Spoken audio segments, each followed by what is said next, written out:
If I am in a store and I pick up my smartphone, am I online or offline? If I change my mind because I don't want to wait in line, I pick up the phone and I buy on Amazon something that I was supposed to buy there, and I changed my mind just because I didn't want to wait. You know, blurring lines.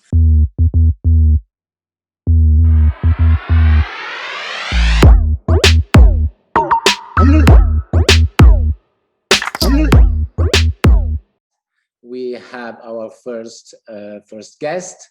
His name is Giuseppe Stigliano. Giuseppe is an expert in the fields of international marketing and communication.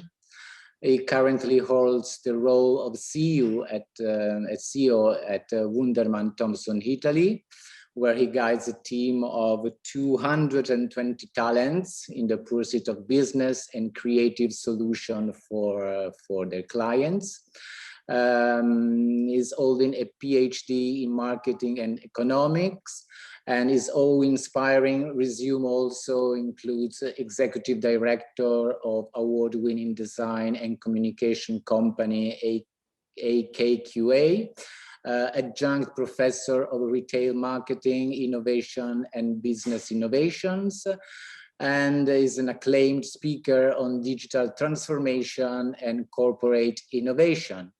And Giuseppe is doing a lot of things and is also co-author of 2 books with the very renowned marketing expert Philip Kotler. And the first book is Retail 4.0, 10 Guiding Principles for Digital Age. And it's a book that I personally read, and it's a very interesting book and we are going to talk about that, I think, in the following minutes. And more recently has written another book that I think will be out in the next month, and the title of the book is Onlife Fashion, 10 Rules for a World Without Rules. And it's a very, very, very, very nice title. So we are very intriguing and curious to also to talk about that.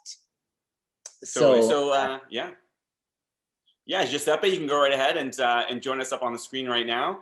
How's it going? Hey guys, very good. Hello. Thanks for the introduction. No pressure, huh? It's a very important bio, so yeah, honestly, it's so amazing to to get to speak to you a little bit even before this event, and I've heard a lot about you, and it's been an absolute pleasure to connect. And what you've been doing is so important, and what I find the most fascinating about it is that you wrote Retail 4.0 years ago, and having that foresight to actually see where the world's going. It's exciting to see where your mind's going from now to where 3 years from now is going to go. And I think that part of business to really excel and really understand not just the current space, but really planning out your strategies moving forward so you can test, adjust, and so you're not kind of late to the game. So just a really quick question to start things off. I mean, those 2 books have been very important for a lot of people, and they've gotten a lot of great acclaim. Why don't we kind of start off and you give us a bit of background on why you felt it was so important, how you saw the change of retail, moving forward a few years ago. And let's kind of start from there. Yeah, thanks. Well, of course, the book was, I guess it was a way for me to crystallize some knowledge around the topic, because one of the first things that I realized when I started writing the book was, that was my very first thought. It was, this book is not going to be a rocket science, in the sense that we didn't want to invent something or to create brand new frameworks. That was not the aim of the book. The idea was more to put some order. So many things have been said about what's going on in the retail world, the balance between digital and physical, and the importance of e-commerce, and the blurring lines between the 2 worlds, and so on and so forth. And as you know, online, we have this paradox of choice, right? When we have so many different sources and we can read something and the opposite, the same website sometimes. So it's crazy. That's confusing. So we really wanted to put some order. Really, that was the main aim. Of course, the book was written in 2018. So, well, actually published in 18, wrote the year before. So the idea was to define some trends, to talk about some guiding principles, right, for the future. The reality is that we had no idea a global pandemic would hit the world at some point. And what we noticed is that the number of those trends have been accelerated by the pandemic. So, yeah, I mean, I think it's important in general. I think that the importance of writing a book is that, once again, you take some time to fix things, to crystallize your knowledge. And I like this idea. There is, in the Roman mythology, there is this god called Janus, and he has two heads, basically. So he can always look back and forward at the same time. And I guess this is exactly what we need. We need to know exactly where we come from, but we don't need to base all our decisions and strategies only on what's in the back, because we're not going in that direction. Yeah, absolutely. Now, it's interesting because you touched on some key fundamental principles. You said that you've seen kind of exponentially move in a much more rapid pace. What are those key things that you mentioned that you've noticed now that are really important, very relevant right now for businesses? Well, for sure, I would say e-commerce. But I know it's an easy answer and it's so obvious, but the reality is that if you look at the data, e-commerce in the last 10 months grew like crazy everywhere in the world. We all know that necessity is the mother of invention. So we had to buy online because we had no options. But the reality is that typically, this is about, it's once you do something online, especially if it's e-commerce, you realize that, especially if it's, buying grocery or easy products, the result is that you don't go back. It's so convenient that you don't go back. And what we noticed writing the book and doing the research is something that we defined the spillover effect, which basically means that if you're not used to buy online and you start doing that, you develop some sort of experiential benchmark. You get used to that convenience, that easy access, 2-click or 1-click away from what you want, and you bring that experiential benchmark. That's why spillover effect from one sector to the other. So the impact, you can see the impact in all sectors, including beauty and food and of course fashion. And you can feel it, you can see it. Yeah, if you look at it, it's like 29%, plus 29% in Europe. I have some data from Wunderman Thompshon Intelligence, which is our intelligence team, and it's APAC plus 26%, North America plus 31, West Europe, plus 26, Central Europe plus 29, Latin plus 36. It's crazy. It's growing like crazy. And what's interesting is that 66% of people on a global level, they declare that their shopping habits have changed for good. That's why I say e-commerce, because it's like it's a paradigm shift. No, it's interesting, and that's what I've been hearing a lot as well, right? And it's and this is actually going to lead into where we're going to go. Now, we have some questions from our audience, which we will ask you after this. But a lot of people, when you talk about getting that experience, and then a lot of people not turning back. A lot of them are also looking for the better experience, right? Because you said you have a benchmark. So now it's like, if you go to a site that's better, for the user experience, and it's easier to shop, or they make it more accessible, then you're going to kind of stick with them. And so now there's this competition, not just for the brands, right, but also for the experience. So what a lot of people do, and what I notice a lot right now, because people are just trying to rush and just trying to put a shopping cart on their website and call it e-commerce. What I really want to talk to you about right now is, obviously the future of online shopping and where it's going, but I really would love for you to explain to people the importance of the customer journey in the process of e-commerce. Yeah, that's crucial. That's crucial because especially when we talk about those blurring lines between physical and digital, we start seeing, we had started to see some behaviors that I like this acronym from Google, that is ROPO, R-O-P-O, which means research online, purchase offline. Okay. And this is linked to the customer journey. But the thing is that you can read it the other way around. It can be a research online, purchase offline, or it can be a research online, offline, purchase online, which is exactly the point. You know, people don't care about channels and online or offline. Now, when we watch Netflix, are we online or offline? If I am in a store and I pick up my smartphone, am I online or offline? If I change my mind because I don't want to wait in line, I pick up the phone and I buy on Amazon something that I was supposed to buy there, and I changed my mind just because I didn't want to wait. You know, blurring lines. So if we don't understand the customer journey, if you don't see how people behave in the real world, I like this quote. It says, if you want to learn how a jaguar chases, you should go to the jungle, not to the zoo, which means basically that's, you know, Right. we have to look at how people actually behave. And the customer journey is exactly this. It's about looking for specific, real, actual behaviors, and also for pain points. And that's where brands can win. If you focus on the customer journey, if you can focus on those unmet needs or those desires that are not served in a proper way, in a suboptimal way, then you can give an answer, and you can develop a service, and you can play a key role. And that's when, as Kotler says, that's when marketing becomes more important than sales. Because at some point, if you're answering an unmet needs, if you're giving value, if you're simplifying people's lives, if you are literally solving a pain point in a customer journey, you don't need to sell it. It's already solved if you want. I know it's ideal, it's theoretical, but Absolutely. that's the essence of the thing, right?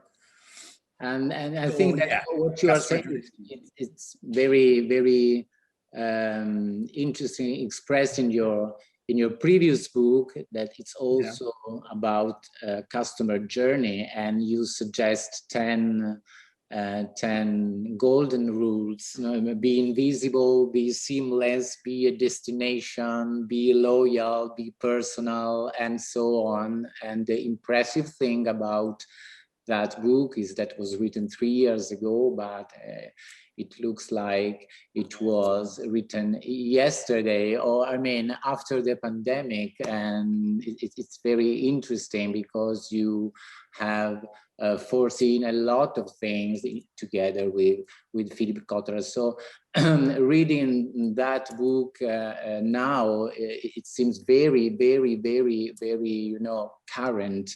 It seems like it was written during the pandemic, and it's very interesting because all the things you are saying now are all well described and written in that book, that I suggest to everyone, because it's very and it's also, so I'm very curious also to know something more about the new one that is out when? Well, so here, 1 second, really quickly. I don't want to jump too much. I really want to focus on this customer journey for a quick second, because I had something that came to mind when you were talking about, you know, the research offline, online, you know, purchase on, you know, it's really fascinating because I think you touched on it. And what a lot of people miss out on the customer journey is that there's two parts essentially to a buying process. There's the pragmatic part. How easy is this? Is this cost effective? Can I get it now? Do I, right? Like there's a very like, how is this going to happen?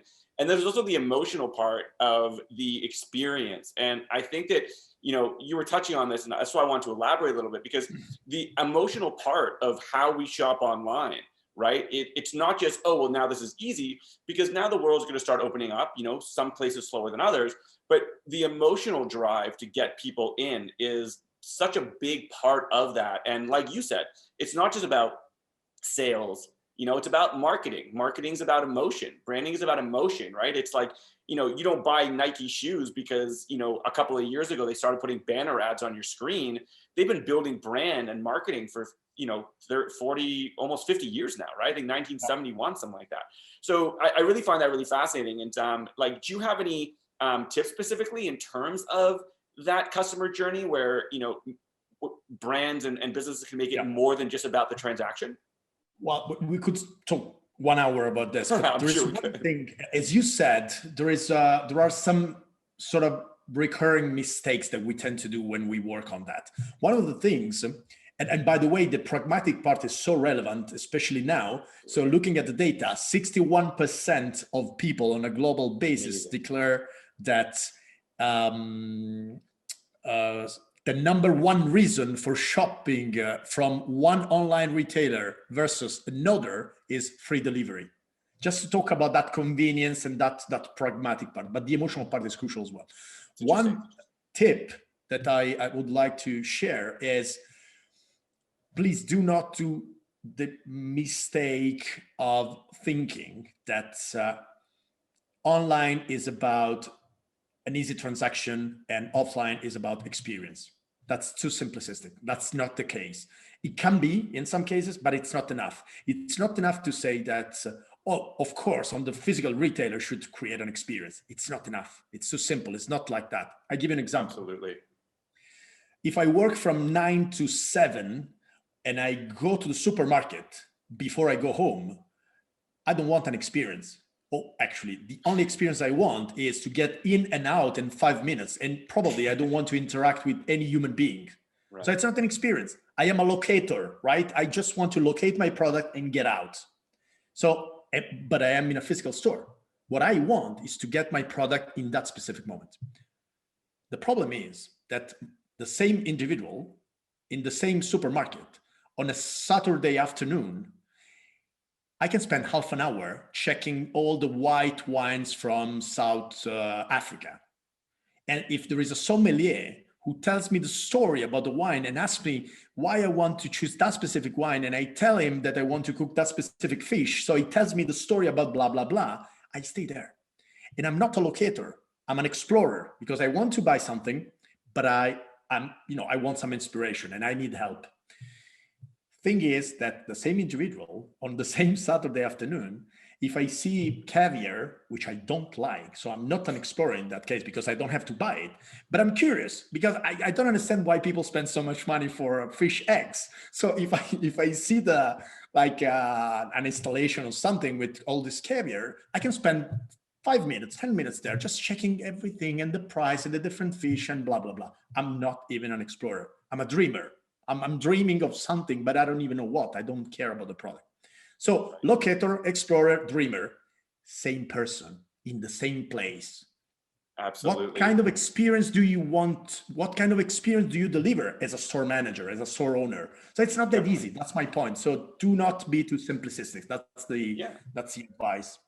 And, it makes a lot of sense. And, to kind of bring it into, knowing your customer, knowing your customer base and not making it so transactional, luxury was this thing where people were like, why would people buy luxury online, right? That was a big challenge for a lot of brands. And what they did was they took the experience of shopping online and made it personal.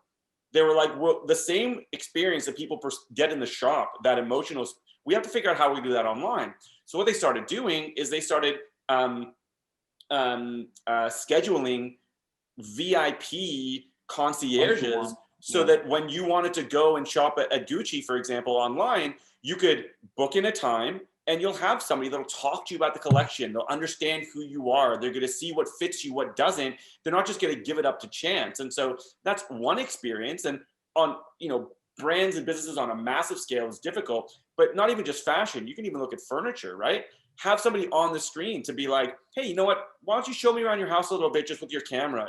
Let's talk about the type of textiles that you want. Let's really figure out the sizing and really create an entire room for you. Whereas if you didn't do that, maybe someone's just looking for an individual product, right? And so it's really interesting that you mentioned that. So let's get into some questions now because I just want to make sure that we do get some of these in. This conversation already has been amazing, and I'm really excited for this. So something that you mentioned, we spoke about earlier, and I thought it was fascinating, and I don't think enough people really think about this, is the importance of content in e-commerce. When you mentioned that to me, I found that so interesting because most people think that e-commerce is just links, right? Like you have your content that does your other stuff, and then you have e-commerce. So people that are in the creative spaces, right? Graphic designers, people that are in this kind of field that are probably looking for work as well, right? Like to be like, well, I'm a graphic designer.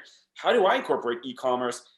the content conversation is fantastic. So why don't you elaborate on that and explain the importance of content in e-commerce?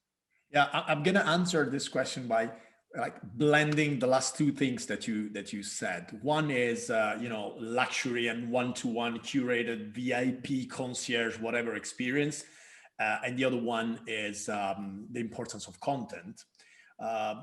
So first thing first, we're human beings. We like to be treated as individuals. So if we can convey that experience like this, like with a chat, and especially in a situation in which people know that they don't want to go in a crowded space, they probably want to check the inventory of a store before they go to the store. This interaction, this one-to-one curated experience is crucial. And that is when content becomes important, because talking again about those experiential benchmarks, Netflix, just to name one, and it's one of the best in class, right? They are setting the bar of expectations, those guys. And then those bars, we bring them in every sector. When they personalize the content, it works very well. It's not customization, it is personalization. It is based on your behavior. You're not a cluster. The homepage of Netflix is different, even though me and you will live in the same place and we watch Netflix together. If you have two different profiles and just one day you watch something that I'm not watching, you have a different homepage. This is personalization. That is super amazing. I just wanted you to elaborate for people, because I don't know if people actually caught that. The difference between customization and personalization. Yeah. Can you explain a little bit more about that? Because that's really important. It is, absolutely. So customization is basically put someone in a cluster together with all the people who have declared the same preferences. So let's assume that I'm subscribing to Netflix for the first time. I'm asked what I like. So I'm actively saying what I like. They put myself in a cluster together with everybody who declared the same. So it's like a newsletter where you flag, I like sport and whatever, travel, and you get the same content, all the people in the cluster, they get the same content. And it's based on what you declare, actively declare. Personalization is inferred. It's based on the data and it's a surprise. If it works, it's like wow effect, because they're serving you exactly what you need. It's like when you go to the bar and you order the usual. We like it because we're human beings. We like to be treated as individuals. It's personalization at scale. You don't have the guy at the bar because he only remembers 50 people. You have an algorithm. You have an artificial intelligence doing that job. But it's the same. So if your experiential benchmark is amazing content, and I'm talking about the crafting, right? The quality of the content. I'm talking about Netflix now. Completely personalized, so completely targeted and completely relevant for you. And we experience that.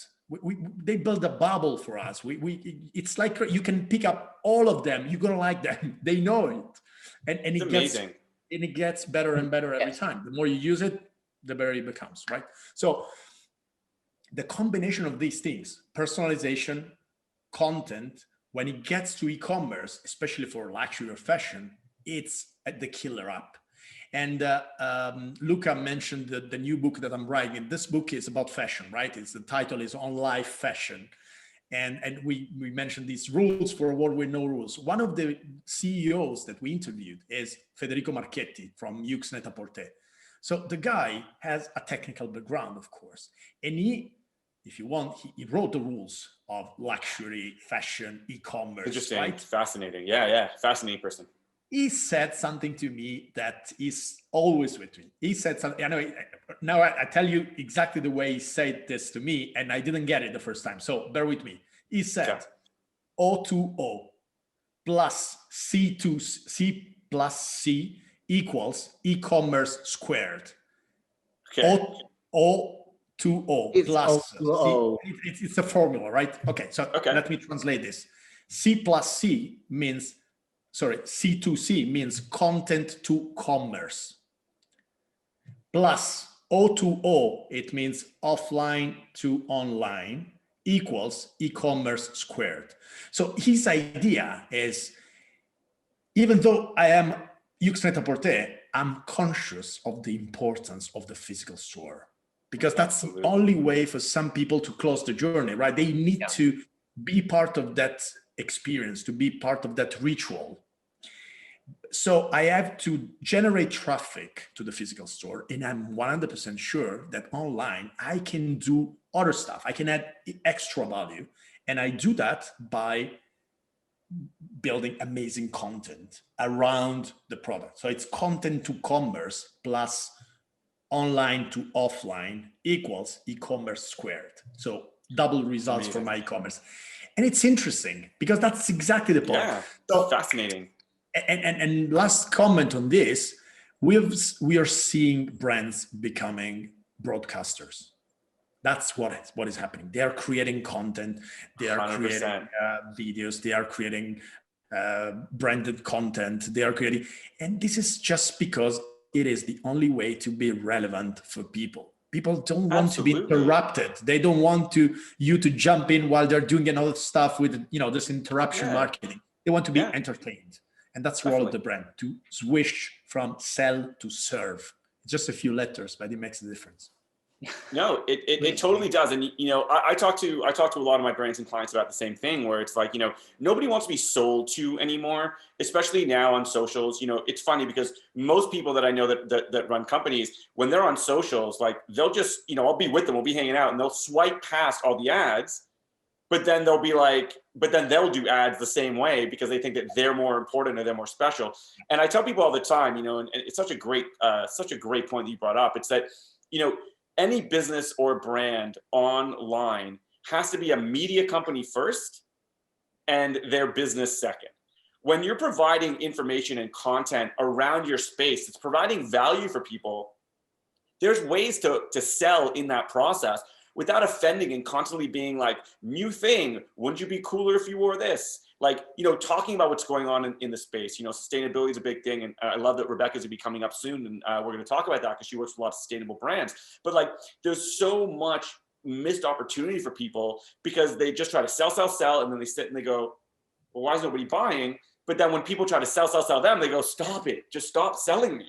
And, it's really an interesting dynamic, and bringing that up is fascinating. And listen, it's so interesting because we had a few more questions here, but we answered all of them pretty much. There was a question here where with the world opening up again, will e-commerce still be important in the new normal? And that was your answer. It was like, yes, but you have to merge that digital. And so before we kind of get off with you, is there anything else you want to add and share with our audience? Anything you think that would be, very valuable just before you leave? Yep. And then we'll get you to share, Yeah, there is one thing that's related to, because the more you talk, the more I want to add. No, I know, this is amazing. I love these kind of things. You mentioned something that resonates with my point of view, and it's, I guess brands should think when they build a relationship with the target, with people. I don't like this target campaign. It's from the war. I don't like to use those words anymore. So when you deal with people as a brand, you have to remember two things. One, we all know that the customer is king, that the customer, it's been king for a while now, right? But now he has the power that goes with the job title. You know what I mean? It's like we can really vote every time that we buy something. We can really choose, because supply exceeds demand by far. So of course they have, them have the power. So first idea is, now they have the power. So it's about purpose. It's about taking a position. It's about serving. It's about being personal. It's about all these things that we mentioned. And the second one, the way brands should build a relationship with people is the same way people build relationship with other people. If we are friends, I want to see you again, and maybe more often, because I feel good, because you share things with me, because we are aligned, because you take the same position as I would, because you say, because you make me laugh, because you entertain me, because you're fun, because you're friends, I like your friends, and blah, blah, blah. So we should do the same. And I don't want to spend time with you because you tell me, oh, I'll buy you a ticket for the match. It's one time. Oh, I say thank you. But the third time I feel not at ease. I mean, you buying things for me. That's exactly what's going on today. So we should rebalance this relationship and keep in mind that we're human beings. We're not targets. We're human beings. Absolutely. And we like to. And in fact, the very last thing, it's an anecdote, and it's related to Luca's question. So you mentioned the bees, right? So be invisible, be. Yeah. There is a little story behind that. So as you know, Kotler is. I just mentioned 5, but are 10. Yeah, they're 10. Yeah. But in the new book, you have 10 more if you want. So if you like them, just the reason why we put this B is that one day Kotler called me and said, you should find, because we decided for the 10 rules, right? And Kotler is famous for the 4 Ps, the 5 A's, the 5 C's. So we should, we had to find the 10 something. So it was, you should find the 10 something of retail. So after a few weeks, I couldn't find 10 words starting with the same letter. So I called him and said, I found the 10 B's. And he said, amazing, send them to me. And I sent 10 times B. It was be invisible, be seamless, be personal. And these are the 10 B's. And he said, amazing. Only an Italian. Okay, sorry. That's a compliment. No, that's amazing. Amazing. And Luca, just before Giuseppe goes, is there anything that you want to mention or just kind of share about what he was saying? No, I just was thinking about the fact of all the things, very interesting things that Giuseppe said, and it's this human to human approach that it's something that he focused on his book, and it's the essence of a lot of the things he said also about the relationship between brands and customers. It's not that brand and customer anymore. It's something human to human that's very important. That's very, absolutely. The difference between how it was before and how it is in this moment, and of course it will There's be. There's a nice way to synthesize this. We should shift from branding to customers to branding through customers. It's like, don't try to push things, try to get them on board, get them engaged, and they will, Walt Disney once famously said, try to engage people so much that they will want to come back and bring their friends. That's the essence of our job. It's not about pushing things, and it's amazing. No, that's amazing. Well, listen, we have gone a little bit over with you, but for a lot of really great reasons. That was super incredible. So really quickly, if people want to learn more about you, if they want to get your books, if they want to follow you on social media, why don't you tell everybody where they can find you? LinkedIn, Instagram, and the new book will be published in Italian on the 9th of April and in English in in the last, in October, November. Okay. So we had a preview now. The forthcoming book. So and so your Retail 4.0 is available on Amazon, bookstores, Japanese, Korean, Spanish, Chinese, and you can find it online. Amazing. It's Retail 4.0. Okay. You should write Kotler Retail 4.0. If you write my name, you don't find me. You're very listen. You're so great, and the information you gave was absolutely valuable, and such a great way to communicate like this. You're so easy to talk to, which makes it so easy, right? Like you're breaking down all these facts and statistics, but you're making it very engaging, and I think we all appreciate that. So thank you so very kindly for your time today, and we'll be in touch soon, definitely. Absolutely, with pleasure. All right. Thank you so much. Bye, everyone. Thank you, Giuseppe. Thank you so much.